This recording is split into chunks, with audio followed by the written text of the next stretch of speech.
जय श्री कृष्ण, जय श्री कृष्ण, जय श्री कृष्ण। जय राधा रानी की जय, जय सिया रामचंद्र की जय, जय वैष्णो माता की जय, जय खाटू श्याम की जय। आज আমি শ্রীমদ্ ভগবদ গীতার ৬ষ্ঠ অধ্যায় ধ্যান যোগ শ্লোক ২৯ পাঠ করছি। সর্বভূতস্থম আত্মানাম সর্বঃ ভূতানি চ আত্মানি ইক্ষতেঃ যোগঃ যুক্তঃ আত্মা সর্বত্র সমদর্শনঃ। অনুবাদ: প্রাকৃতিক যোগী সর্বভূতে আমাকে দর্শন করেন এবং আমাদের সব কিছু দর্শন করেন। যোগযুক্ত আত্মা সর্বত্রই আমাকে দর্শন করেন। তাৎপর্য হচ্ছে এইটাই কি কৃষ্ণ চেতনাময়ী যোগী হচ্ছেন প্রাকৃতিক দ্রষ্টা, কারণ তিনি সকলের অন্তরের পরম আত্মা রূপে परमेश्वर श्री कृष्ण के আমরা দর্শন করি। जय श्री कृष्ण, जय श्री कृष्ण, जय श्री कृष्ण। श्लोक 30। या मां पश्यति सर्वत्र सर्वं च मयि पश्यति तस्सा अहं न प्रणश्यामि सा च मे न पश्यन्ति।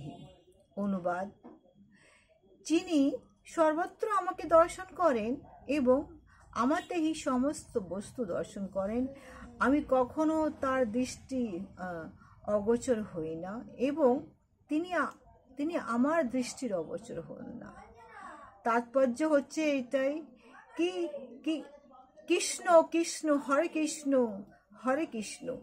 কৃষ্ণ নামে যখন এতই মহিমা, আমরা যখনই আমরা কৃষ্ণ ছাড়া যখন আমরা কিছু চিনি না, কৃষ্ণর প্রেমে যখন আমরা একদম পড়ে যাই, কৃষ্ণর প্রেমে যখন আমরা হাবুডুবু খাই,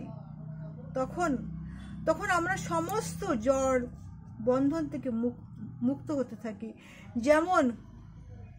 যেমন মীরাবাই হয়েছিল, যেমন সুরদাস হয়েছিল,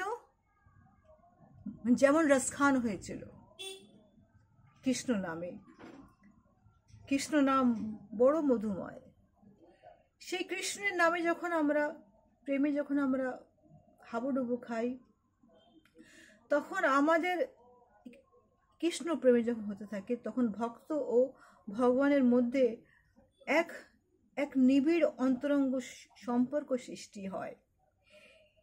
এই অবস্থায় জীব কখনোই বিনাশপ্রাপ্ত হতে পারে না। তখন শ্রীকৃষ্ণ আর কখনো তার ভক্তের দৃষ্টি অগোচর হন না।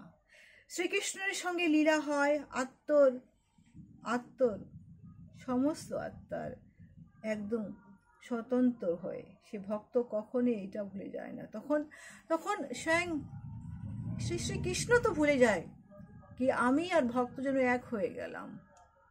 শ্রীকৃষ্ণের নাম সেই রাধারানীর নাম, যে আর কিছু চায় না, শ্রীকৃষ্ণের চায়, শ্রীকৃষ্ণের চরণ ছাড়া যে আর কিছু নয়। কিন্তু গীতার এই উপদেশে ভগবান এটাও বলেছে, কর্মটা হচ্ছে মেন, যার জন্য উনি অর্জুনকে বলেছেন, অর্জুন তুমি আমার নাম নাও, যাই করো, কিন্তু কর্মটা তোমার মেন। জয় শ্রীকৃষ্ণ, জয় শ্রীকৃষ্ণ, জয় শ্রীকৃষ্ণ।